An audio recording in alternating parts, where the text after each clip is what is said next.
प्रणतः क्लेशनाशाय गोविंदाय नमो नमः। अखंड विश्वाचे सारथ्य करणारे भगवान श्रीकृष्ण 64 कला 14 विद्यांचा अधिपती विघ्नहर्ता गणराया आदिशक्ती तुळजाभवानी पांडुरंग परमात्माच्या चरणी नतमस्तक होऊया। खऱ्या अर्थानं ज्या मातेने हिरव्या छाताडावर प्रहार करून भगवा वादळ निर्माण केलं त्या राष्ट्रमाता राजमाता जिजाऊसाहेब यांस मनाचा मुजरा करूया। असं म्हटलं जातं, तेजस्वीला पराक्रमाचा चंद्र वंदितो नभी, महाराष्ट्राच्या क्षितिजावरनं तीच उमटली छबी। चंद्र बोलतो दिव्य घडवण्या आम्हा शुभाशीष द्यावे, सूर्य बोलतो कले कलेनं स्वराज्य हे वर्धावे। या स्वराज्याचं धगधगतं अंगार ज्यांनी तुमच्या आमच्या मातीच्या कणामध्ये आणि माणसांच्या मनगटामध्ये पेरलं ते अखंड हिंदुस्थानाचं आराध्य दैवत राजा शिव छत्रपती यांस मानाचा मुजरा करूया। आणि खऱ्या अर्थानं सांगायला अभिमान वाटावा, ज्या युवराजानं ज्या धर्मवीरानं रक्ताच्या थेंबा थेंबानं एक नाही दोन नाही तीन नाही 40 दिवस मृत्यूशी अखंड झुंज दिली आणि खऱ्या अर्थानं तुम्हा मला हिंदू म्हणून जगण्याचा मान दिला त्या धर्मवीर छत्रपती श्री संभाजी महाराजांना मानाचा मुजरा करूयात। खरं तर या महाराष्ट्राच्या पावनभूमीत उभं राहताना सर्व संतांच्या महापुरुषांच्या चरणी नतमस्तक होऊया। तुम्हा सर्व शिवनेर ग्रामस्थांच्या ज्येष्ठांच्या श्रेष्ठांच्या चरणी नतमस्तक होतो।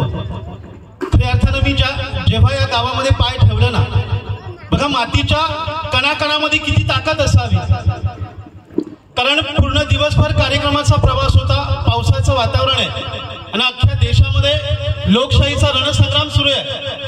खरं तर राजकीय सभेंना खुर्च्या रिकाम्या आहेत, पण या शिवनेरीच्या गावामध्ये धर्मवीर छत्रपती संभाजीराजांच्या जयंतीसाठी एक देखील खुर्ची रिकामी नसावी हे या मातीचं खऱ्या अर्थानं भाग्य आहे।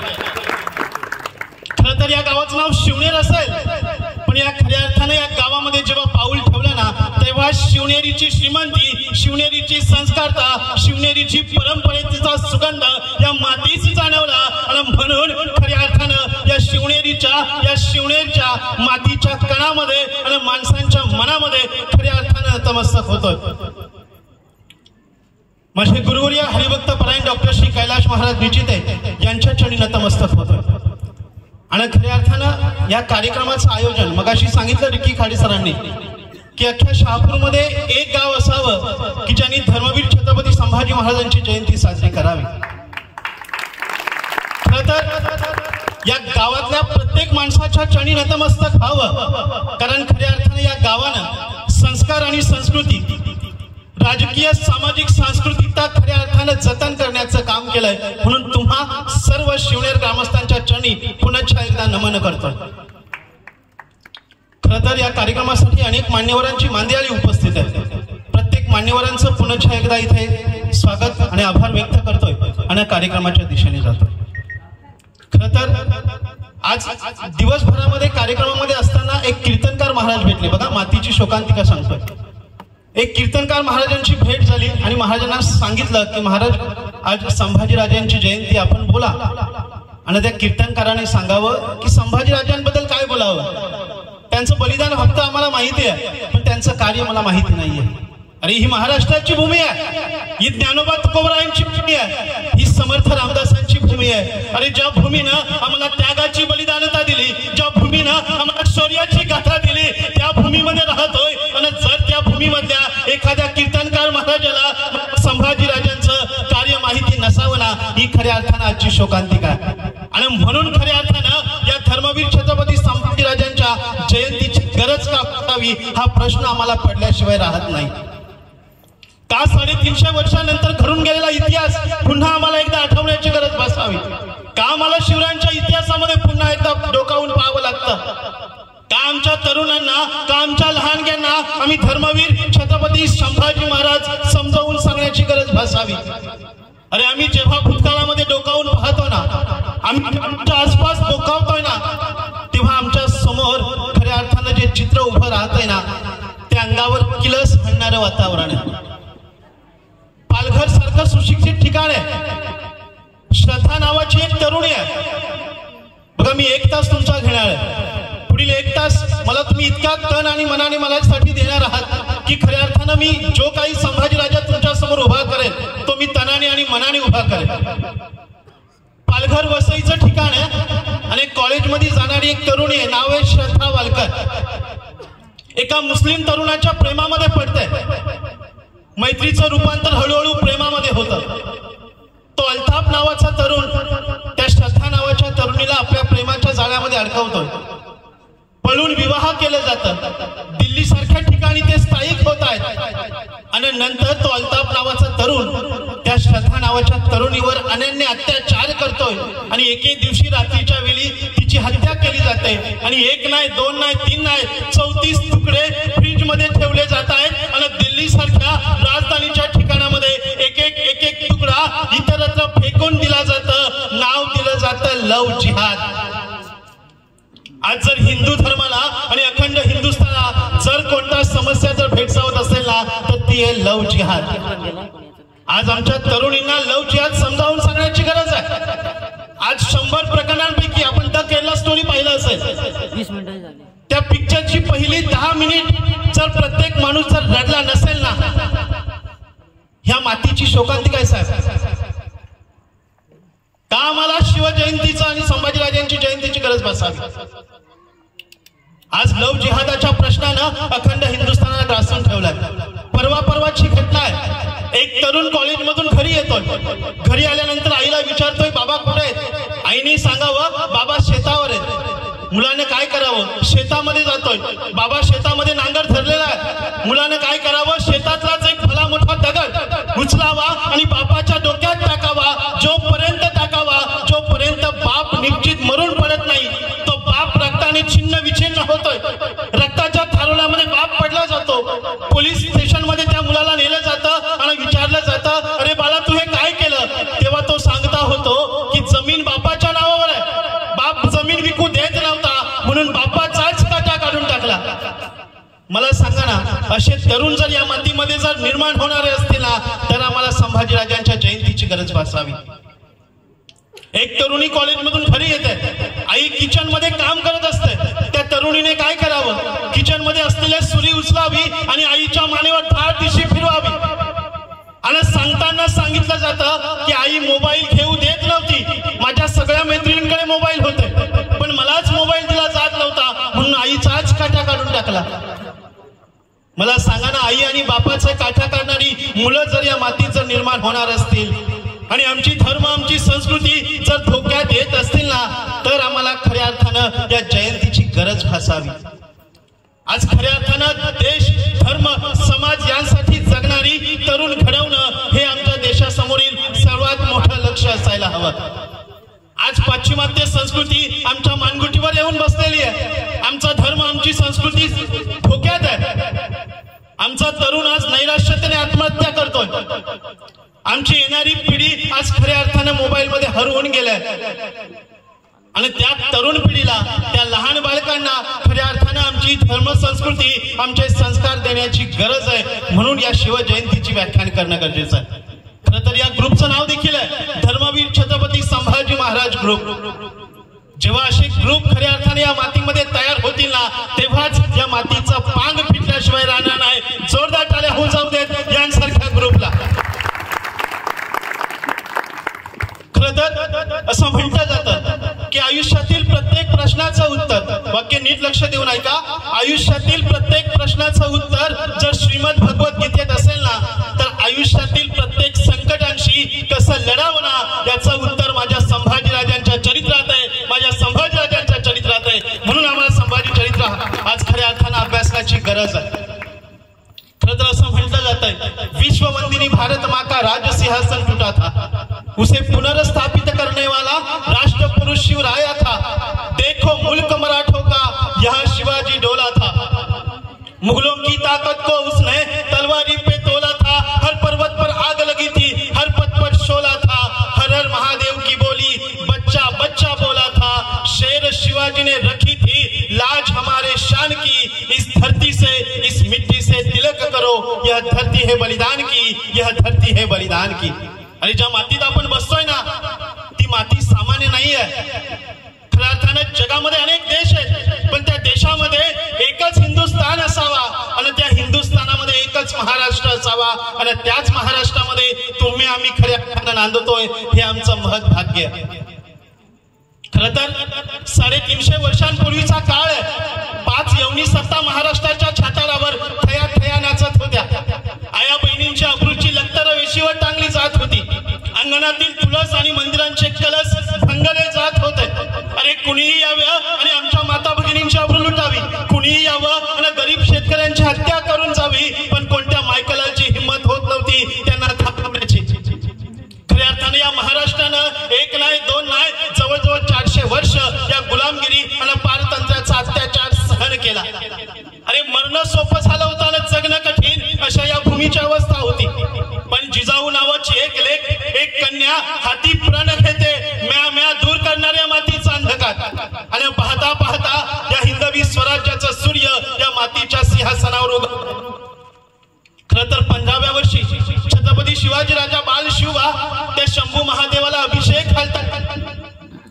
हे राज्य व्हावे हे तो सेंची इच्छा प्रत्येकाच्या मनगटामध्ये पेरू लागते आणि उभं राहतं जगातील एक अखंड हिंदवी स्वराज्य.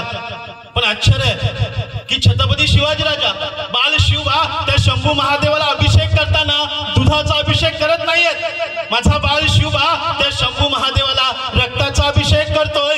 जणू काही त्याला सांगायचंय की आपण जे प्रण हाती घेतलाय ना त्याला दुधाचा अभिषेक नाही, त्याला रक्ताचाच अभिषेक करायला लागेल. आणि मग या मातीतून तयार होते एक एक मावळ्याची अथांग अशी शौर्यता. एक मावळा पुढे येतोय आणि या मातीसाठी या हिंदवी स्वराज्यासाठी प्राण द्यायला सुरुवात करते. तर 15व्या वर्षी शिवबा राजांनी हिंदवी स्वराज्य स्थापनेची शपथ घेतली आणि या मातीचा अंधकार दूर करण्याची धमक इथल्या मावळ्यांमध्ये निर्माण करायला सुरुवात केली. आणि पाहता पाहता हिंदवी स्वराज्य बालसं घेऊ लागलं. तोरणा घेतला, राजगड घेतला, विसापूर घेतलं, लोहगड घेतलं. एक किल्ला स्वराज्यामध्ये जिंकला जाऊ लागला. आणि बातमी विजापूरच्या आदिलशहाच्या दरबारामध्ये पोहोचली गेली की एका पातशहाचा, एका सरदाराचा मुलगा स्वराज्य उभं करू पाहतोय. आणि मग निघाला अफजल खान. तो अफजल खान कोणी साधा सुद्धा सरदार नाहीये. विजापूरच्या दरबारातील सर्वात मोठा मातब्बर सरदार आहे, ज्याची स्वतःची राजमुद्रा आहे.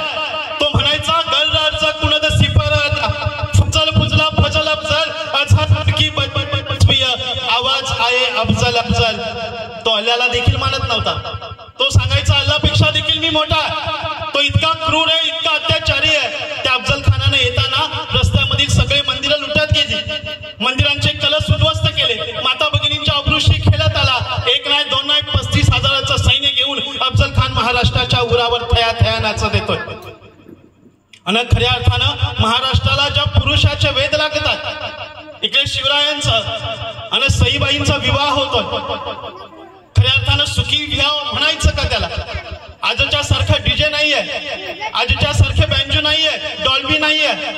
अगदी सनईच्या चौघड्यांच्या पारंपरिक पद्धतीनं शिवरायांचा आणि सईबाईंचा विवाह होतोय. विवाह संपन्न होतोय. पण महाराष्ट्राची काळ रात्र मात्र मिटत नाहीये. एक वर्ष पुढे जातोय. आणि या समयात सईबाई गर्भवती आहेत. सईबाईंना गर्भधारणेसाठी, गर्भप्रसूतीसाठी पुरंदरावर आणलं गेलंय. आणि पुरंदरावर सगळी मायेची माणसं गोळा होत आहेत. एक महिना पुढे जातोय. सईबाई राम वाचतायत, कृष्ण वाचतायत, अर्जुन वाचतायत. एक संस्कार गर्भावर घडवतायत. खऱ्या अर्थानं आम्ही का आमची ज्ञानेश्वरी, का आमची भगवद्गीता वाचण्याची गरज आहे? खरं तर 700 वर्षांपूर्वी ज्ञानेश्वरीमध्ये सांगितलं गेले सत्वार उच्चार प्रल्हादी बिंबला गर्भात. खरं तर आईच्या पोटातील गर्भ हे आईचा आवाज ऐकतंय हे विज्ञानाने आता मान्य केलंय. पण ज्ञानेश्वरीमध्ये 7व्या शतकामध्ये ज्ञानेश्वरीमध्ये ज्ञानोबराय सांगतायत की आईच्या गर्भातील बाळ आईचा आवाज ऐकत असतो. आणि खऱ्या अर्थानं ती गरज आहे. आज आम्ही आमची ज्ञानेश्वरी विसरलोय, आज आम्ही आमची भगवद्गीता विसरलोय.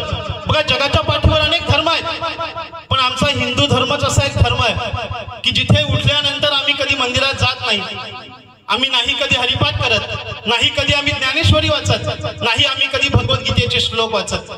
जगातील प्रत्येक धर्मीय लोक त्यांच्या धर्माचं अनुसरण करतातच करतायत, पण आमचा हिंदू धर्माला मात्र मुभा आहे. आम्ही सकाळी देवाचं नामस्मरण नाही केलं तरी चालतं, आम्ही जगतो होत ना. पण खऱ्या अर्थानं जेव्हा आम्ही या मातीमध्ये उभं राहतो ना तेव्हा गरज भासते ज्ञानेश्वरीची. ज्ञानेश्वरी खऱ्या अर्थानं या मातीचा सार आहे, तो कधीतरी आम्ही समजून घेतला पाहिजे. ज्ञानोबराय ज्ञानेश्वरी मध्ये म्हणतायत अवघाची संसार सुखाचा करेन आनंदे भरेन होतं. वयाच्या 16व्या वर्षी ज्ञानोबा म्हणतायत की या मातीतील लोकांचा अंधकार मी दूर करेल. आणि त्याच पावलांवर चालण्याचं काम शिवाजीराजे आणि संभाजीराजे करतायत. पुरंदरावर सईबाई आहेत. एक महिना पुढे जातोय. सईबाई 7 महिन्याच्या आहेत. सईबाई रामायण वाचतायत, भगवद्गीता वाचतायत. बघा इथे बसलेल्यांपैकी श्रोत्यांमध्ये महिलांची संख्या जास्त आहे. आजच्या व्याख्यानाचं प्रपंच का केला गेला आणि या व्याख्यानामधून तुम्ही काय घ्याल मला माहिती नाहीये, पण इथे जमलेल्या माझ्या माता भगिनींच्या चरणावर नतमस्तक होऊन सांगेल की जर आपल्या घरामध्ये एखादी माता बहिणी जर गर्भवती असेल ना, तर त्या गर्भवती माता भगिनीला छत्रपती शिवाजीराजांचं संभाजीराजांचं जीवन चरित्र वाचायला द्या. बघा आपल्या घरामध्ये एखादी जर माता भगिनी गर्भवती असेल ना, तिला जर शिवचरित्र संभाजीराजांचं चरित्र वाचायला दिलं ना, तर तिच्या पोटी जन्माला येणारा बाळ राजा शिवाजी राजा संभाजी जन्माला येईल मला ठाव नाही, पण तिच्या पोटी जन्माला येणारा बाळ राजांचा निष्ठावंत मावळा जन्मास आल्याशिवाय राहणार नाही. ही ताकद आहे संभाजीराजांच्या चरित्राची. म्हणून आम्हाला जीवन चरित्र वाचण्याची गरज भासते. एक महिना पुढे जातोय आणि सईबाईंना प्रसूतीच्या वेदना व्हायला लागतात. सईबाईंना दारुणी महालामध्ये नेलं जातं. सोयीनींची दासिनींची एकच लगबग होते. सर्व मायेची माणसं गोळा होत आहेत. जिजामाता त्या पांडुरंगाला भवानीला साकडे घालतायत. हे चंड मुंड भंडासुर खंडिनी जगदंबे उदंड महिषासुरी मर्दिनी शुंभ शुंभ निर्दालिनी कालिके महाराष्ट्र धर्मरक्षिके ए तुळजा भवानी. अगं देशील ना तर सूर्यासारखा पुत्र दे, देशील ना तर शिवरायांसारखा प्रतापी पुत्र माझ्या लेकीच्या पोटी जन्माला येऊ दे. आणि दिवस उजाडला 14 मे 1657. खरं तर ग्रह तारे देखील अनुकूल व्हावे, मातीतील मातीचा देखील कंप व्हावा, झाडा फुलांना देखील आनंद व्हावा आणि तो दिवस प्रत्येकाच्या मनामध्ये स्थान मिळवावा. खऱ्या अर्थानं सईबाईंच्या पोटी जो शिवरत्न जन्मास येणार होतं त्याच्यासाठी काल देखील सुचला होता. सुईनींची दासिनींची एकच लगबग झाली आणि दारुणी महालाचा पडदा हल्ला गेला. एक सुईने आली आणि सांगती झाली मुलगा जन्मला, मुलगा जन्मला. असं म्हणतात की पुत्र भावा ऐसा गुंडा तयाचा तिन्ही लोकी झंडा. गुंडा म्हणजे गुंडा नाही, गुंडा म्हणजे संतांच्या विचारांचा भाव. आणि खऱ्या अर्थानं एका युगंधराच्या पोटी एक पुरंदर जन्माला आला. शिवरत्नाचा जन्म झाला आणि संभाजीराजांचं त्या बाळाचं नाव ठेवलं गेलं संभाजी. खरं तर आपल्या ज्येष्ठ पुत्राच्या आठवणीनं जिजामातांनी नामकरण केलं संभाजी. बघा संभाजी म्हणजे काय, त्या नावाचं आम्ही अर्थ लक्षात घ्यावं. अरे संभाजी म्हणजे जे नाव घेतलं ना की अंगामध्ये 10 हत्तींचं बल उभं राहतं. अरे संभाजी की खऱ्या अर्थानं आमच्या नाता भगिनींच्या आमच्या मनगटामध्ये सहस्र हत्तींचं बल उभं राहतं. अरे संभाजी हे भवानी आईच्या गळ्यातील ताईत आहे आणि जिजामातांचं हळवं काळीच आहे आणि ते नाव माझ्या बाळाला दिलं गेलं संभाजी. हे एक नाव नाहीये, ही एक वृत्ती आहे, हा एक जगण्याचा मंत्र आहे. खऱ्या अर्थानं नावामध्ये काय ताकद असावी. खरं तर ज्ञानदेव नावाची 4 अक्षरं आम्हाला ज्ञान शिकवतात. तुकाराम नावाची 4 अक्षरं आम्हाला वैराग्य शिकवतात. एकनाथ नावाची 4 अक्षरं आम्हाला भक्ती शिकवतात. जिजामाता नावाची 4 अक्षरं शिवबा घडवतात आणि शिवबा नावाची 3 अक्षरं संभाजी निर्माण करतात. ही नावाची ताकद आहे. पण शोकांतिका आहे, शोकांतिका मित्रांनो, आज आम्ही आमची नावं बदलली. आज आमची नावं मायरा, सँडी, पॅडी आणि आता तर नवीन नाव आलंय पिल्लू. सगळ्यांचं आवडतं नाव. पिल्लू जेवला का, पिल्लू झोपला का. आता इथे बसलेल्यांपैकी अनेकांना नेटवर्क असेल तर तो प्रकार नाहीये ना, पण नावामध्ये काय ताकद असावी हे आम्हाला शिवचरित्र शिकवतात. बाळाचं नामकरण केलं गेलं संभाजी आणि खऱ्या अर्थानं नियतीनं इथूनच संभाजी राजांसमोर गल्लत करायला सुरुवात केली.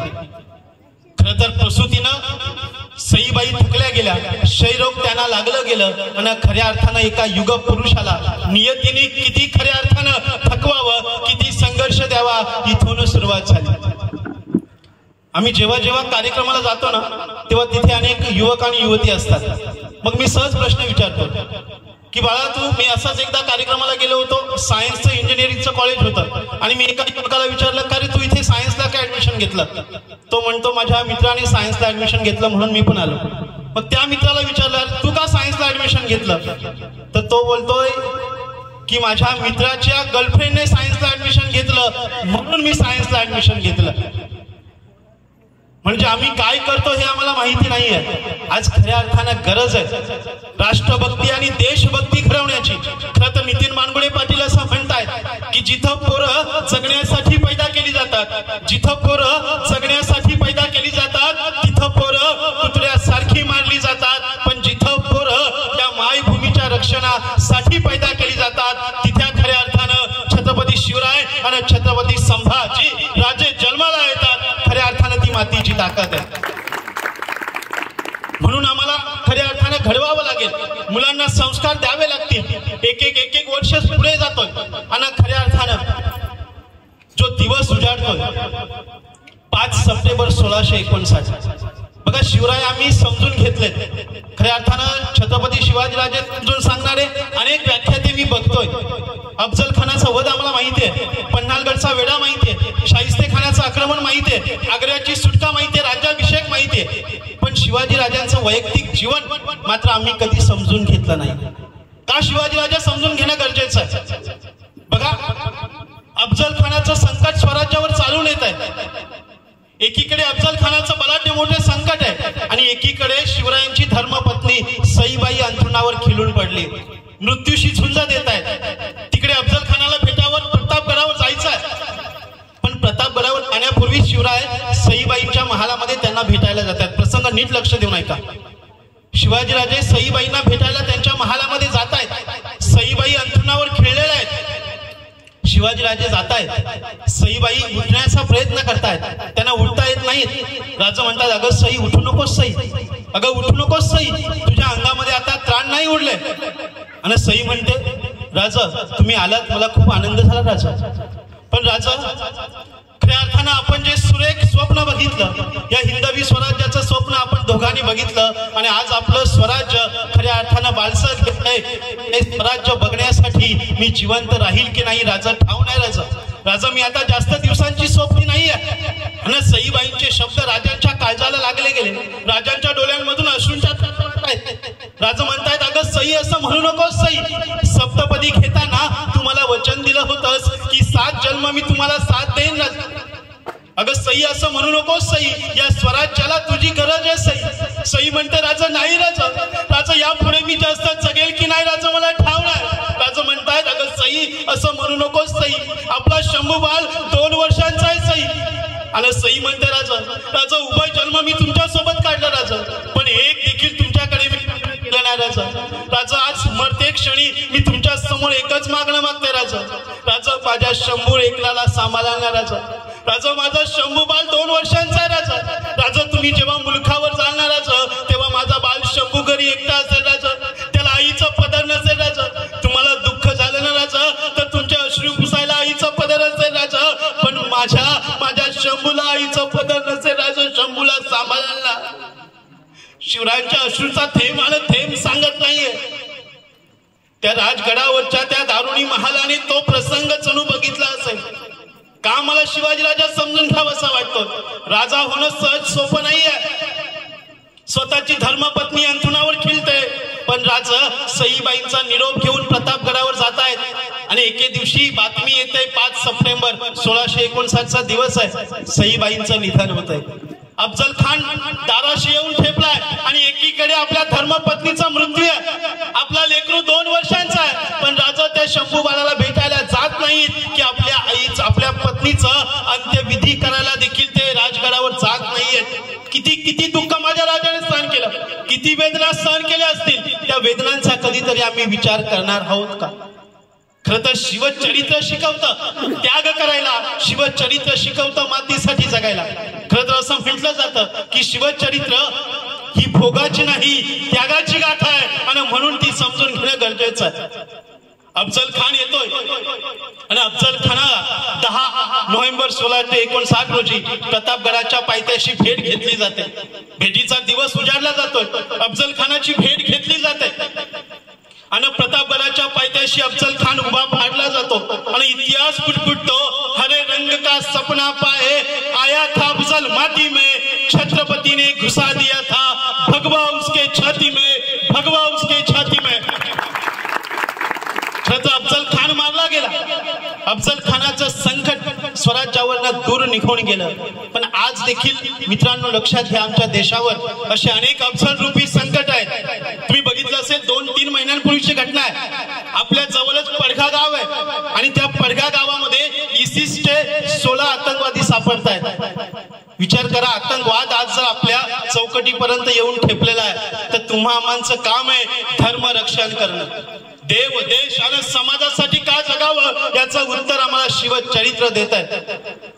अफजल खानाचं संकट दूर होतं. पुढे छत्रपती शिवाजीराजे साताऱ्यापर्यंत कोल्हापूरपर्यंत मजल मारतात. पन्हाळगड जिंकला जातो आणि मग सिद्धी जोहर राजांवर आक्रमण करायला येतो. 4 महिने राजे त्या पन्हाळगडावर अडकलेले आणि पन्हाळगडावरनं बाहेर कसं निघावं समजत नाहीये. 1 महिना जातो, 2 महिना जातो, 3 महिना, 4 महिन्यांचा काळ लोटला जातो, पण राजे पन्हाळगडावर अडकलेले आहेत. काय करावं राजांना समजत नाहीये. शाहिस्तेखानाचं आक्रमण आहे आणि राजांनी एके दिवशी आपला बहुरूपी शिवा काशीद एका 20 वर्षाच्या तरुणाला भेटायला बोलवलं. बघा शिवचरित्र किती महान म्हणावं आम्ही त्याला. तो शिवा काशीद 20 वर्षाचा तरुण शिवाजीराजांना भेटायला येतो. शिवाजीराजे हसत हसत शिवा काशीदाला म्हणतायत, अरे ए शिवा, अरे ए शिवा, ये लवकर, स्वराज्याला तुझी गरज आहे. आणि मग शिवाजीराजांचा आणि त्या शिवा काशीदाचा संवाद सुरू होतोय. राजा म्हणतायत, अरे शिवा, तुला मोहिमेवर जायचंय, जातोस का? आणि तो शिवा म्हणतोय, बोला राजा बोला, कुठं जायचंय? आणि राजा म्हणतायत, अरे शिवा, त्या सिद्धीच्या भेटीला तुला जायचंय. आणि त्या क्षणी तो शिवा जणू काही आनंदाची बातमी म्हणावी, तो शिवा म्हणतोय, बोला राजा बोला, जातो की सिद्धीला भेटायला? राजांच्या डोळ्यांमधून अश्रूचा थेंब येतोय. राजा म्हणतायत, अरे वेडा की खुळा, अरे जेव्हा तू त्या सिद्धीला भेटायला जाशील ना तेव्हा तो सिद्धी तुला जिवंत सोडणार नाही आणि त्या क्षणी तो सिद्धी जोहर तुला जिवंत सोडणार नाही. पण शिवा काशीद म्हणतोय, राजा एवढंच ना?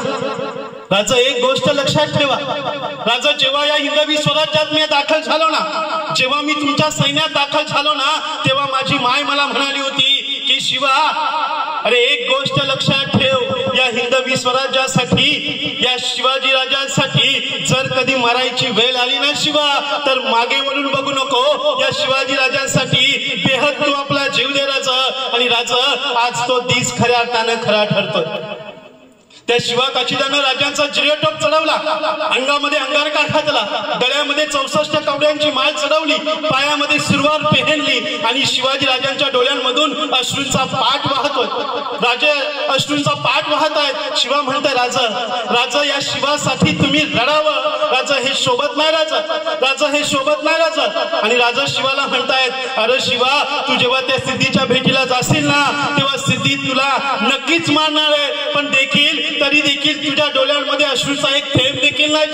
शिवा, आज मी हरलो शिवा, आज शिवा मी हरलोय. आणि तेव्हा शिवा म्हणतोय, राजा मी त्या सिद्धी जोहरच्या भेटीला जाईलच, तो सिद्धी मला मारीलच, पण राजा एक गोष्ट लक्षात घ्या, राजा मी मरणार आहे शिवा काशीद म्हणून नव्हे राजा मी मरतोय शिवाजी महाराज म्हणून. राजा जाऊ दे मला. काय माणसं म्हणावी, काय वेडी माणसं म्हणावी. अरे ह्या हिंदवी स्वराज्यासाठी हसत हसत आपला जीव देणारी माणसं या स्वराज्यामध्ये तयार झाली ना, आणि म्हणूनच या हिंदवी स्वराज्यावर स्वराज्याचा सूर्य आम्हाला बघायला मिळाला. का आज आम्हाला निष्ठा दिसत नाहीये? देशामध्ये लोकशाहीचा रणसंग्राम आहे. तुम्ही बघितलं असेल, मतदारालाच विकत घेतलं जातं. नोट दो आणि वोट घो. कठीण समस्या आहे देशामध्ये. खरं तर जगातील सर्वात मोठी लोकशाहीचा आपण सामना करतोय, पण आमची लोकशाही आज खऱ्या अर्थानं ठोकशाही दिसतंय. मटण आणि दारूसाठी आपली वोट देणारी माणसं या मातीत आहेत.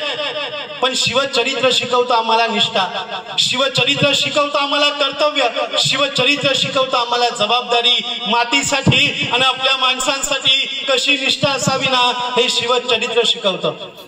खरं तर शिवा काशीद सिद्धी जोहरला भेटायला जातोय आणि सिद्धी जोहर शिवा काशीदला खऱ्या अर्थानं त्याला मृत्यूची शिक्षा देतोय. हा इतिहास आम्हाला ठाव आहे. पण त्याच्याही पुढे जाऊन जेव्हा शिवा काशीदाचं बलिदान होतं, शिवाजीराजे पन्हाळगडावर निसटतायत आणि सुखरूप जेव्हा राजगडावर जातायत ना, तेव्हा शिवाजीराजे जर पहिल्यांदा कुणाला भेटत असेल ना, तेव्हा ते शिवा काशीदाच्या आईला भेटायला त्या आईच्या घरी जात आहेत. बघा, संध्याकाळची वेळ आहे, शिवाजीराजे आपल्या सैन्यांसमवेत त्या शिवा काशीदाच्या आईला भेटायला त्याच्या गावी जात आहेत. बातमी त्या आईला पोहोचली जाते की शिवाजीराजे तुला भेटायला येत आहेत. ती 65 वर्षांची म्हातारी आई जणू काही औक्षण करण्यासाठी त्या दरवाजाच्या दारात शिवाजीराजांचं आगमन पाहते, वाट बघते. आणि शिवाजीराजे त्या शिवा काशीदाच्या आईच्या घरी येत आहेत. ती 65 वर्षांची आई शिवाजीराजांचं औक्षण करते, त्यांना गुलाचा ढेप घडवते आणि त्या क्षणी राजांच्या डोळ्यांमधून अश्रूंच्या धारा वाहत आहेत. शिवाजीराजे शिवा काशीदाच्या आईला म्हणतात, अगं आई कसं सांगू तुला आई आपला शिवा नाही राहिला आई. अगं आई आपला शिवा या स्वराज्यासाठी शहीद झाला नाही. त्या क्षणी मगासपासून शांत असणारी शिवा काशीदाची आई म्हणते, अरे राजा तुला काय वाटलं आपला शिवा या स्वराज्यासाठी गेला मला ठाव नाही. अरे भवानीचा लेक जिजाऊचा सुपुत्र तू एका आईच्या काळजाला चुकलास वय राजा. अरे राजा जेव्हा तुझा रथ या माऊलीच्या घरी जेव्हा आला ना, तेव्हाच या आईला कळालं की आपला शिवा नाही राहिला. राजा म्हणतात, अगं आई रडू नकोस आई, हा शिवाजी राजा तुझा राजा होईल, तुझा शिवा होईल आणि या हिंदवी स्वराज्याचं रक्षण करेल आई तू रडू नकोस आई. आणि तेव्हा शिवा काशीदाची आई म्हणते, अरे राजा तुला काय वाटलं की माझा शिवा गेला म्हणून मी रडते. अरे राजा एका आईच्या काळजाला चुकलास वय राजा. अरे राजा मी रडते माझा शिवा गेला म्हणून नाही, मी रडते त्या आई भवानीच्या पायी, ज्या भवानी मातेनं माझ्या पोटी एकच शिवा दिला, अजून 5 शिवा जरी असते ना तरी तुझ्या स्वराज्यासाठी ढकलून दिले असते. ही ताकद आहे शिवचरित्राची. एखाद्या आईनं म्हणावं की माझी लेकरं मी तुझ्यासाठी खुशाल देते, ही ताकद खऱ्या अर्थानं शिवचरित्राची. म्हणून आम्हाला शिवचरित्र समजून घेणं गरजेचं आहे. एक वर्ष पुढे जातोय, बाल संभाजीराजे मोठे होत आहेत, पुरंदरावर जन्माला आलेला युगंधर खऱ्या अर्थानं मोठं होतोय. एक संस्कार जिजामाता त्याला देत आहेत. बाल शंभूला घडवण्याची ताकद जिजामातांच्या मनगटामध्ये अजून देखील आहे. पुन्हा एकदा दुसरा छत्रपती या स्वराज्यासाठी द्यायला जिजामाता एक संस्कार माझ्या बाल शंभूवर करतायत. बाल शंभूला वेगवेगळ्या भाषांचं प्रशिक्षण दिलं जातं. खऱ्या अर्थानं बाल शंभूला 6व्या वर्षी 1 नाही 2 नाही 16 भाषा येत आहेत. मराठी येते, हिंदी येते, पारशी येते, कानडी येते, अब्रू येते, इंग्रजी सुद्धा येते. एके दिवशी रायगडावर हेनरी निकोलिस नावाचा एक इंग्रज अधिकारी येतोय. संभाजीराजे चक्क त्याच्याशी इंग्रजीमध्ये बोलतायत. तो हेनरी निकोलस देखील आपल्या डायरीमध्ये लिहितोय, अरे त्या शिवाजीचा छावा आमच्याशी इंग्रजीमध्ये बोलतोय. 1 नाही 2 नाही 16 भाषांचं ज्ञान त्याला आहे. हे संभाजीराजे आम्ही कधीतरी समजून घेणार आहोत का? खऱ्या अर्थानं 14व्या वर्षी माझ्या शंभू राजांनी बुधभूषणम नावाचा ग्रंथ लिहिलाय. 7 शतक नायिका भेद नावाचे 3 ग्रंथ वयाच्या 14व्या वर्षी लिहिणारा शंभू राजा आम्ही कधीतरी समजून घेतलाय का? वयाच्या 8व्या वर्षी मिर्झा राजा जयसिंगाच्या छावणीमध्ये ओलीस राहणारा माझा शंभू राजा आहे. आणि 9व्या वर्षी आग्र्याच्या भेटीला शिवाजी राजांच्या समवेत बाल शंभू जात आहेत. एके दिवशी औरंगजेबाचा दरबार भरला जातो आणि दरबारामध्ये शिवाजी राजांचा अपमान केला गेला म्हणून शिवाजी राजे त्या औरंगजेबाच्या दरबारामध्ये त्या औरंगेला म्हणतायत, अरे औरंग्या एक वेळ मौत पत्करू पण कदापि अपमान सहन करणार नाही. तुझ्या दरबारात उभा आहे याचा अर्थ असा नाही की अपमान सहन करू. सह्याद्रीचा छावा त्या औरंगजेबाच्या दरबारामध्ये गरजला होता. तो क्षण माझ्या संभाजी राजाने डोळ्यात साठवून ठेवला. का संभाजीराजे मृत्यूला 40 दिवस खऱ्या अर्थानं झुंजून दिले? का संभाजीराजांनी 40 दिवस मृत्यूचा सामना केला? याचं उत्तर आम्हाला आग्र्याच्या दरबारामध्ये मिळत आहे. शिवाजी राजांचा अपमान केला म्हणून राजाने तिथे आपली मान झुकवली नाही. तोच बाणा माझ्या संभाजी राजानं मरेपर्यंत स्वीकारला. माझा शंभू कधी झुकला नाही की कधी हुकला नाही. एके दिवशी औरंगजेबाच्या दरबारामध्ये संभाजीराजे 9 वर्षाचा संभाजीराजा त्या औरंगजेबाच्या डोळ्यांमध्ये डोळे घालून बोलतोय. तो औरंगजेब संभाजीराजांना म्हणतोय की संभाजी तुझे आम्हाला डर नाही लगता? आणि संभाजीराजांनी सांगावं, अलंपना हमें किसी का डर नहीं लगता, लेकिन हमारी वजह से सबको हमारा डर लगता है. 9व्या वर्षी माझा शंभूबाल त्या औरंगजेबाच्या डोळे घालून बोलतोय. आज आमची 9व्या वर्षाची पोरं कुठे आहेत? आज आमची 9व्या वर्षांची मुलं कार्टून मध्ये गुंतलेली आहेत. आज आमची 18-19 वर्षांची मुलं ते ऑनलाईन ड्रीम 11 मध्ये, रमी सर्कल मध्ये आमचं तारुण्य उद्ध्वस्त करताना दिसत आहेत. संभाजीराजा जर आम्हाला जर शिकायचं असेल ना, तर तो यासाठी शिकणं गरजेचं आहे. 9व्या वर्षी संभाजीराजा औरंगजेबाच्या डोळ्यात डोळे घालून बोलतोय. तो औरंगजेब देखील हैराण आहे. का मराठीपणा गरजेचा आहे ते आम्हाला इथे औरंगजेबाचं दरबार शिकवत आहे. आणि खऱ्या अर्थानं शिवाजीराजांची आग्र्याच्या दरबारामधून त्या कैदेमधून सुटका करणारा देखील 9व्या वर्षाचा बाल शंभूराजा आहे. संभाजीराजांसमवेत शिवाजीराजे आग्र्याच्या कैदेमधून निसटले जातात आणि वेळ येते की मथुरा या ठिकाणी 9व्या वर्षाच्या शंभूराजांना तिथे एका ब्राह्मणांच्या घरी ठेवलं जातं. कारण हजारो किलोमीटरचा प्रवास आहे. स्वराज्यामध्ये जाताना जर काय दगाफटका झाला तर बाल संभाजींचा जीव जाऊ शकतो, म्हणून मथुरेला संभाजीराजांना ठेवलं जातं. 9 वर्षाचा संभाजीराजा आहे. पर मुलखात औरंगजेबाच्या मुलखामध्ये ठेवायचंय. पुत्राची किती मोठी शोकांतिका आहे. पण शिवाजीराजे काळजावर दगड ठेवतात आणि बाल शंभूला मथुरेला ठेवतायत. तो बाल शंभू किती समज आहे. तो बाल शंभू शिवाजीराजांना म्हणतोय, आबासाहेब तुम्ही जा, आमची फिकीर करू नका आबासाहेब आम्ही सुखरूप राजगडावर पोहोचू. 9 वर्षांचा बाल राजा आपल्या वडिलांची समज घालतोय. किती मोठं तत्वज्ञ आहे. तो संभाजीराजा आम्हाला कधीतरी समजून घेणं गरजेचं आहे. खऱ्या अर्थानं शिवाजीराजे राजगडावर येत आहेत आणि बातमी दिली जाते की शंभूराजांचं वाटेमध्ये येताना मृत्यू झाला. अरे आपल्याच मुलाच्या मृत्यूची बातमी, खोटी बातमी एखादा बाप देऊ शकतो का? तर या स्वराज्यासाठी, तुमच्या आमच्या मातीसाठी आपल्याच लेकराची मृत्यूची खोटी बातमी देणारा एक शिवबा राजा आम्ही कधीतरी समजून घेणार आहोत का? आणि एवढंच नाही, खऱ्या अर्थानं राजगडावर अंत्यविधी देखील केला जातो. काय शोकांतिका आहे. आपल्याच लेकराचं अंत्यविधी करायचंय खोटं. किती बापाच्या काळजाला वेदना झाल्या असतील, पण ते देखील सहन केलं. 14व्या वर्षी संभाजीराजांनी 10,000 सैनिकांचं नेतृत्व केलंय. जालना घेतलं, रामनगर घेतलं, त्र्यंबकेश्वर जिंकलं, नाशिक जिंकलं. एक प्रांत संभाजीराजे जिंकत गेले. सप्तशृंगी मातेला मुक्त केलं आणि मग संभाजीराजांच्या पराक्रमाची ग्वाही 10 दिशांमध्ये पेटली गेली. पण खऱ्या अर्थानं नियतीला हे मान्य नव्हतं. 3 एप्रिल 1680चा दिवस आहे.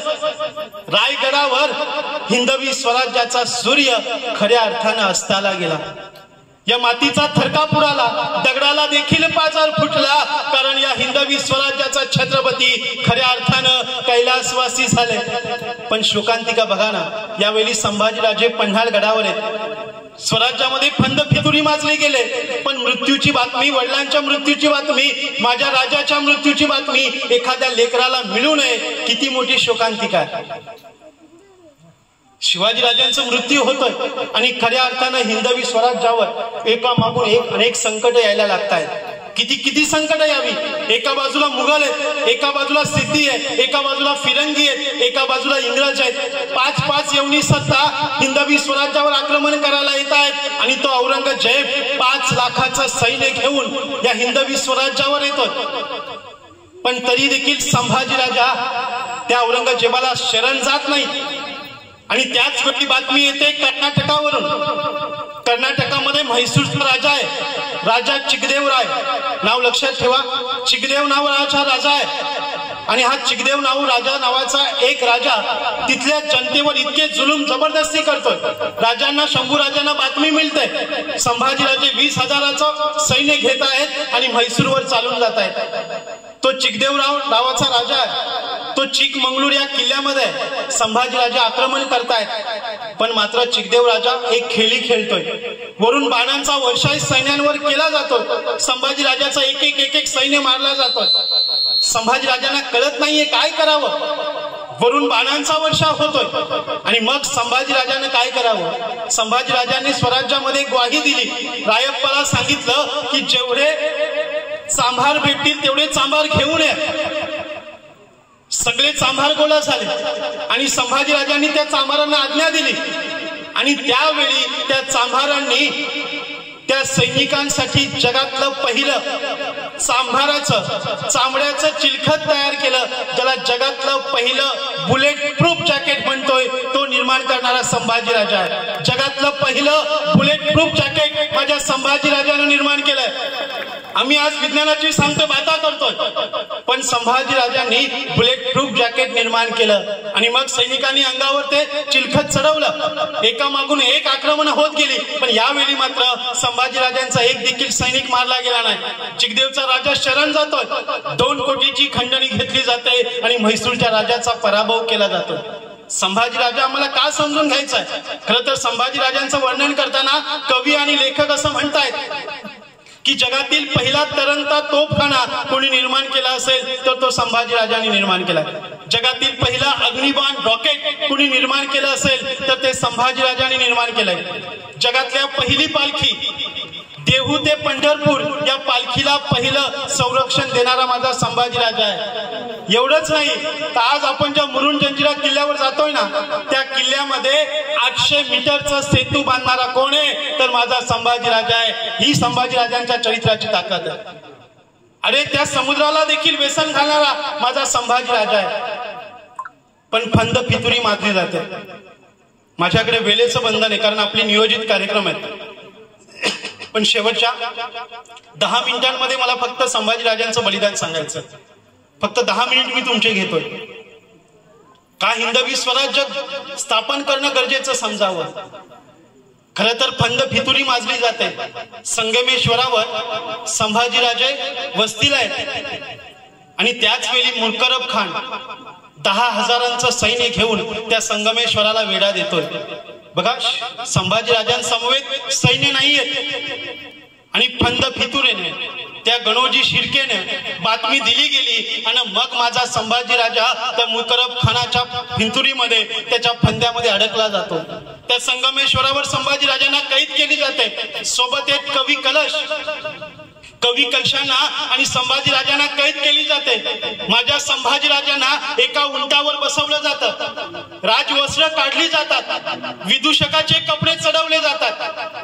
अरे कुणीही यावं आणि एखादा दगड उचलावा आणि संभाजी राजांच्या डोक्यावर हाणावा. कुणीही यावा आणि काट्याने घेतलेली परांडी माझ्या संभाजी राजांना टोकावी.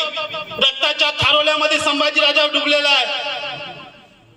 पण संभाजी राजा कवी कलशांना म्हणतोय, कवी अहो तुम्ही कवी आहात.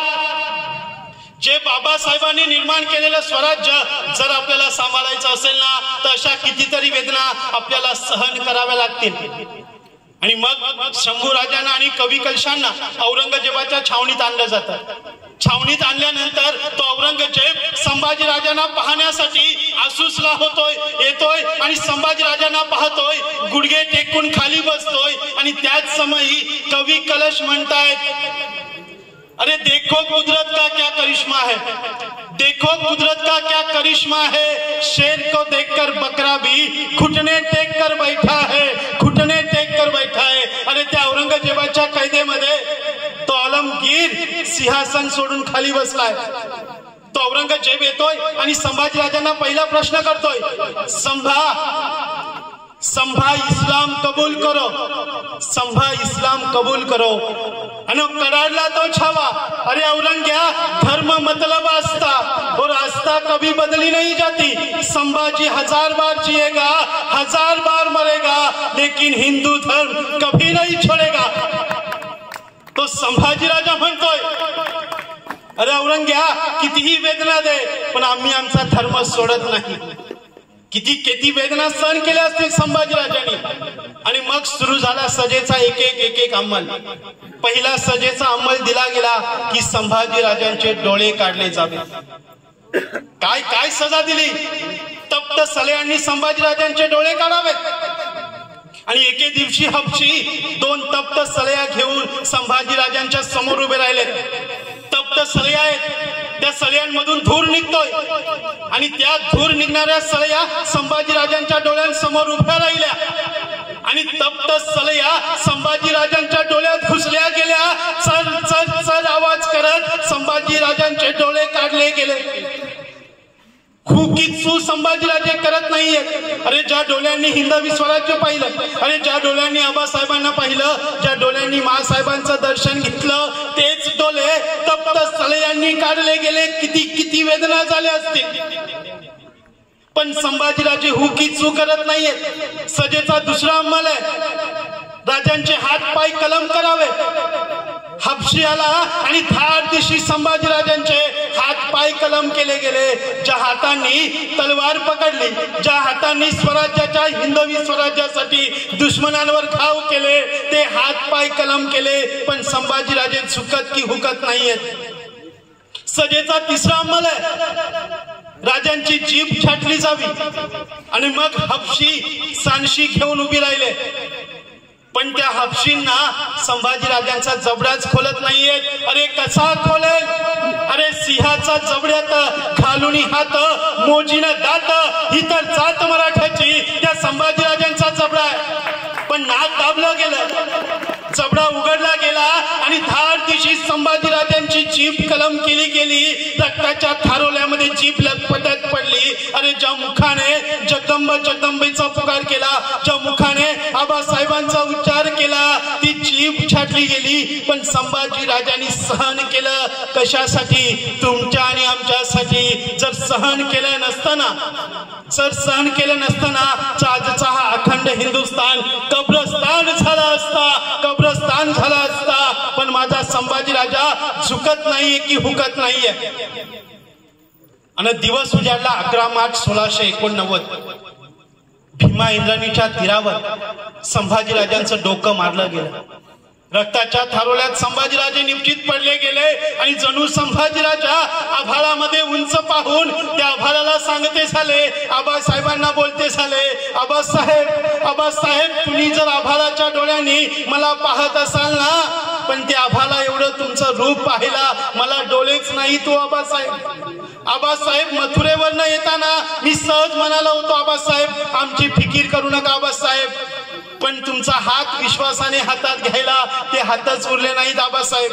आबासाहेब काय करू मी, तुमचं हिंदवी स्वराज्याचं स्वप्न मी पूर्ण करणार होतो आबासाहेब। आबासाहेब पण एक मात्र तुम्हाला ग्वाही देतो, त्या रायगडाच्या जगदीश्वराला एकच मागणे मागतो की जर माझ्या रक्तानेच जर हा हिंदवी स्वराज्य पावन होणार असेल ना, तर त्या रायगडाच्या जगदीश्वराला एकच मागणं मानेल की 1000 वेळा जन्म दे, पण शिवपुत्र म्हणूनच दे। जगायचं कसं हे तुम्ही शिकवलं, मरायचं कसं हे मॅच शिकवेल आबासाहेब।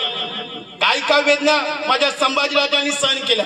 असं म्हटलं जातं की तपती लाल सलिया सहली पर नजर ना वो झुकी थी, जबान काट दी औरंग्या ने फिर भी रहम ना उसने मांगी थी, छील गया बदन सारा फिर भी सर नहीं झुका था, देश धर्म पर मिट गया ऐसा शेर शिवा का छावा था, ऐसा शेर शिवा का छावा था।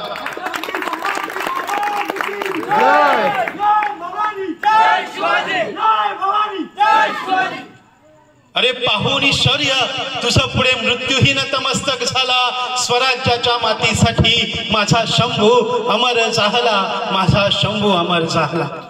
खरं तर 32 वर्षांचं संभाजीराजांचं आयुष्य आहे, पण या 32 वर्षांमध्ये 140 लढाया जिंकणारा एक अजिंक्य योद्धा संभाजीराजा आहे। 140 लढाया, एक देखील लढायांमध्ये हार नाहीये। संभाजीराजांना युद्धावर जावं आणि सैनिकांचा आवेश वाढवावा इतका मोठा माझा संभाजीराजा आहे, पण तो संभाजीराजा आज खऱ्या अर्थानं आमच्या मावळ्यांना शिकवून घेण्याची गरज आहे। खरं तर वेळेची पाबंदी आहे, पण जाताना एवढंच म्हणेल की खऱ्या अर्थानं शंभुदुर्ग प्रतिष्ठान महाराष्ट्र राज्य, खऱ्या अर्थानं या प्रतिष्ठानचा मी महासचिव, व्याख्याता, प्रवक्ता म्हणून मी काम करतोय।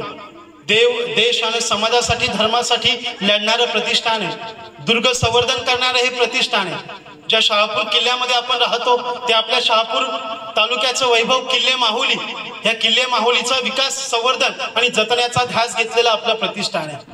खरं तर 21वे शतक सुरू आहे, पण तरी देखील शिवरायांचा विचार, त्यांचे गड किल्ले जतन करणं का गरजेचं आहे। खरं तर कागदावर लिहिलेला इतिहास पुसला जाऊ शकतो, दगडावर लिहिलेला इतिहास मिटला जाऊ शकतो, पण तुमच्या आमच्या काळजावर कोरलेला शिवाजीराजांचा आणि छत्रपती संभाजीराजांचा इतिहास मिटणे कदापि शक्य नाहीये, कदापि शक्य नाहीये। म्हणून आम्हाला शिवाजीराजा आणि संभाजीराजा समजून घेणं गरजेचं आहे.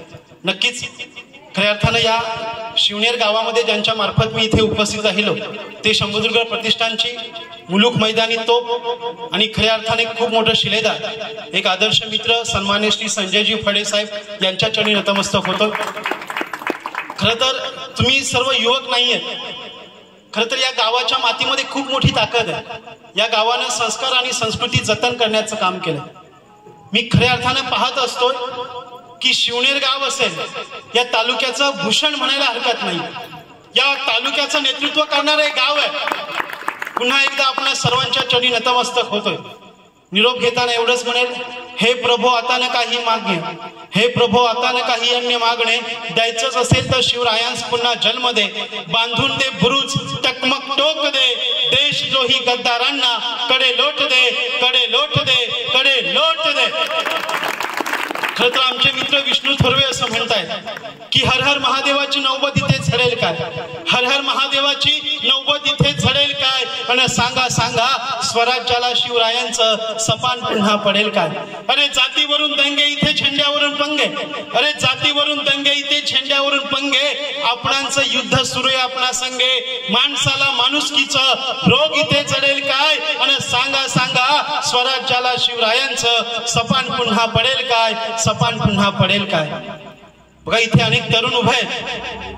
ते विष्णू थोरवे असं म्हणतायत की मर्द आता जिता आहे पिऊन थोडा खंबा, मर्द आता जिता आहे पिऊन थोडा खंबा, पण मरणाला लाजवणारा दिसत नाही कुठे संभा.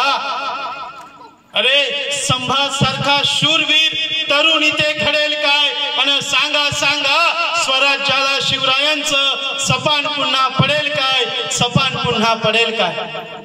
रस्त्यावरची कागद खाऊन सुकून गेल्या गाई, रस्त्यावरची कागद खाऊन सुकून गेल्या गाई, आणि पार्लरला जाऊन आता रोज सजते आई, पण शिवबा सारखा बाळ पुन्हा इथं जन्मेल काय, आणि सांगा सांगा या स्वराज्याला शिवरायांचं सपान पुन्हा पडेल काय, सपान पुन्हा पडेल काय, सपान पुन्हा पडेल काय. खऱ्या अर्थानं पुन्हा एकदा या मातीच्या चरणी नतमस्तक होतोय. पुन्हा आपल्या सर्वांची रजा घेतोय.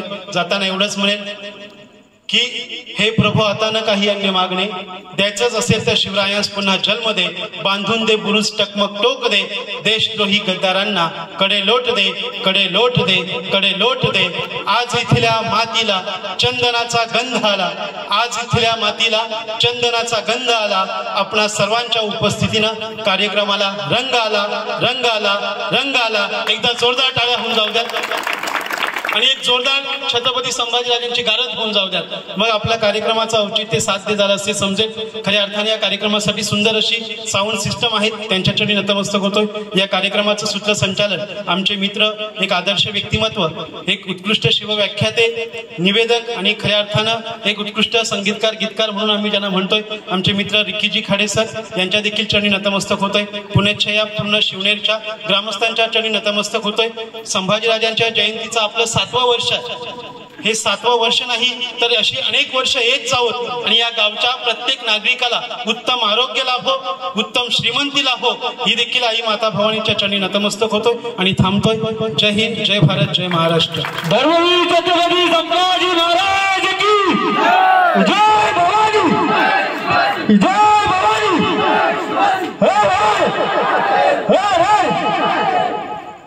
मराठ्यांची पोरं आम्ही नाही भिणार म्हणणारा, सांगून गेला कोणी मराठा शाही रवग्या विश्वाला. अरे तीच आमची जात भवानी विधान लागलं.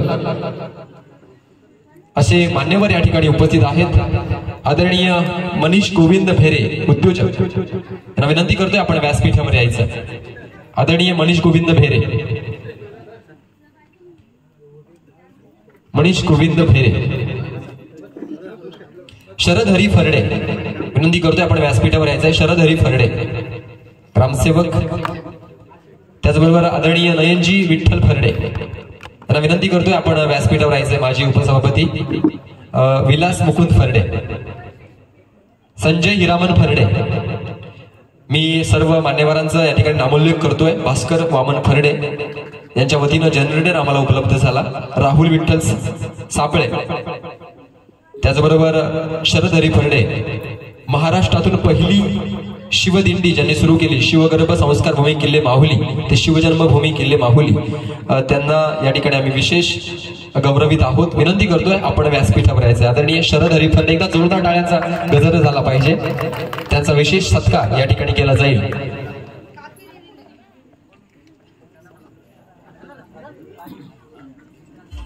मी विक्रांतजी राजपूत यांना विनंती करतोय आपण व्यासपीठावर यायचंय. आदरणीय शरद हरिफंडे साहेब, महाराष्ट्रातून पहिली शिवदिंडी शिवगर्भ संस्कार भूमी किल्ले माहुली या ठिकाणी सुरू केली, ते आदरणीय शरद हरिफंडे यांचे या ठिकाणी विशेष सन्मान सोहळा केला जातोय.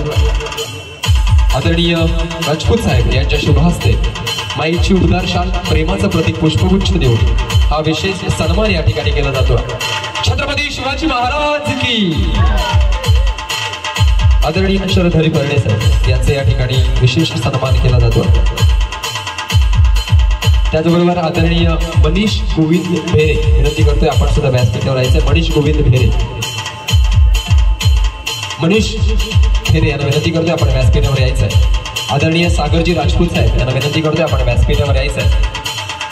मनीषजी भेरे यांचं आपण विशेष सन्मान या ठिकाणी करतोय. माईची उद्गार शाल, प्रेमाचं प्रतीक पुष्पगुच्छ देऊन मनीषजी भेरे यांना या ठिकाणी सन्मानित करण्यात येतं.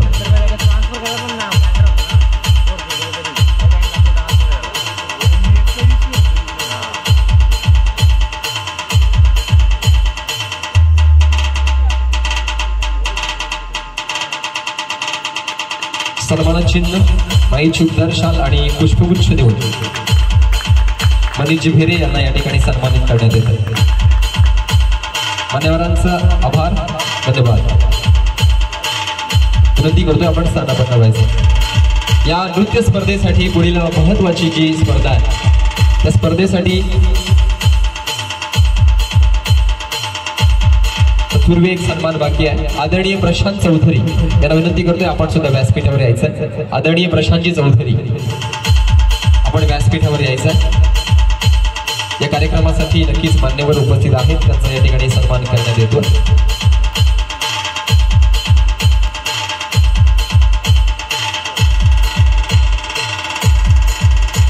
मी सुजाता फरडे मॅडम यांना विनंती करतोय आपण व्यासपीठावर यायचं. आपल्या शुभ हस्ते चौधरी साहेबांचं आपण स्वागत करूया. नक्कीच त्या कार्यक्रमाची आपण आतुरतेने वाट पाहतात. लहान बाळ गोपाळ नटून फटून या ठिकाणी आलेले आहेत. त्यांचा नृत्य स्पर्धेचा कार्यक्रम थोड्याच वेळात त्या ठिकाणी पार पडणार आहे. आदरणीय चौधरी सर यांचं या ठिकाणी स्वागत करण्यात येतं. माईची उद्गार शाल, प्रेमाचं प्रतीक पुष्पगुच्छ देऊन मान्यवरांचा सन्मान केला जातोय. धन्यवाद. पुढील जी स्पर्धा होणार आहे अर्थात नृत्य स्पर्धा.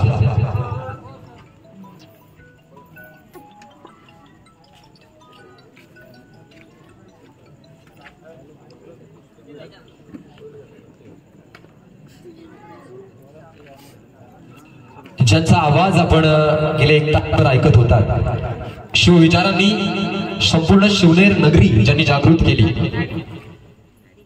अर्थात शिवव्याख्याते श्री संजय चौधरी सर. मी संजय फरडे सरांना विनंती करतोय की आपल्या शुभ हस्ते त्यांचा या ठिकाणी सन्मान चिन्ह देऊन आपण सन्मान करूया. नयनजी फरडे यांना सुद्धा विनंती करतोय आपण सुद्धा व्यासपीठावर यायचं. हा विशेष सन्मान करण्यात येतो. आणि ज्यांच्या आवाजानं, ज्यांच्या शिवविचारांनी खऱ्या अर्थानं संभाजी महाराज जयंती साजरी केल्याचं आज सार्थक झालं. त्यांचे विचार आम्ही ऐकले. शंभूदुर्ग प्रतिष्ठान महाराष्ट्र राज्य महासचिव सर्व सदस्य या ठिकाणी आहेत. त्यांच्या उपस्थितीत शहापूर तालुका सचिव संजयजी फरडे यांच्या शुभ हस्ते हा विशेष सन्मान करण्यात येतो. अत्तरानं कपड्याला सुगंधित करणं ही काही मोठी गोष्ट नाहीये. अत्तरानं कपड्याला सुगंधित करणं ही काही मोठी गोष्ट नाहीये. परंतु आपल्या प्रतिभा संपन्न कलेने, आपल्या ज्ञानानं संपूर्ण रसिक श्रोत्यांना मंत्रमुग्ध करणं ही खूप मोठी गोष्ट आहे. अर्थात संजय चौधरी सर यांचे या ठिकाणी विशेष कौतुक, विशेष सन्मान करण्यात येतोय. धन्यवाद. आपण आलात, आपण या कार्यक्रमाची शोभा वाढवली. आपलं शिवनेरकरांच्या वतीनं मनपूर्वक सहर्ष स्वागत आणि आभार. धन्यवाद. पुढील कार्यक्रमासाठी नक्कीच नृत्य स्पर्धा जी पार पाडणार आहे त्या कार्यक्रमासाठी विशेष परीक्षक आम्हाला लाभलेले आहेत. पहिले परीक्षक अर्थात याच गावचा आवाज आणि आमचे परम मित्र अरुण फरडे सर यांना विनंती करतोय आपण व्यासपीठावर यायचे. त्यांच्या समवेत प्रियंका फरडे यांना सुद्धा विनंती करतोय आपण व्यासपीठावर यायचे. यात नृत्य स्पर्धेचे जे परीक्षक आहेत त्यांना विनंती करतोय आपण व्यासपीठावर यायचंय. अरुणजी फरडे सर आणि प्रियंका फरडे यांना विनंती करतोय की आपण व्यासपीठावर यायचंय. यांचा सुद्धा आपण या ठिकाणी सन्मान करतोय. मी आयोजकांना विनंती करतोय की या दोन परीक्षकांना आपण सन्मानित करायचंय.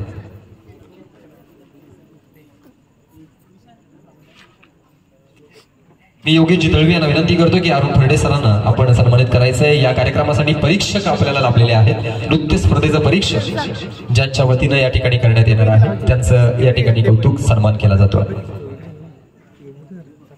महाराष्ट्राचं भरजरी वस्त्र म्हणून गणलं जातं शाल आणि पुष्पगुच्छ देऊन अरुणजी फरडे यांना सन्मान करते. त्याचबरोबर याच गावची ताई प्रियंका फरडे यांना साईनाथ फरडे यांच्या वतीनं या ठिकाणी सन्मानित करण्यात येतं. धन्यवाद.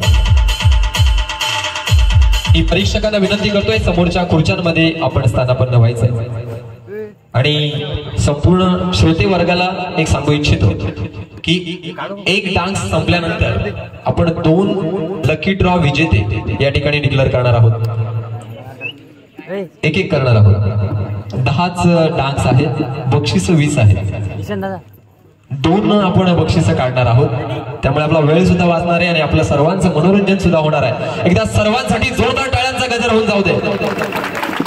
या नृत्य स्पर्धेला सुरुवात करण्यापूर्वी संभाजी महाराजांच्या शिवगर्जनेनं आपण या कार्यक्रमाची सुरुवात करतोय.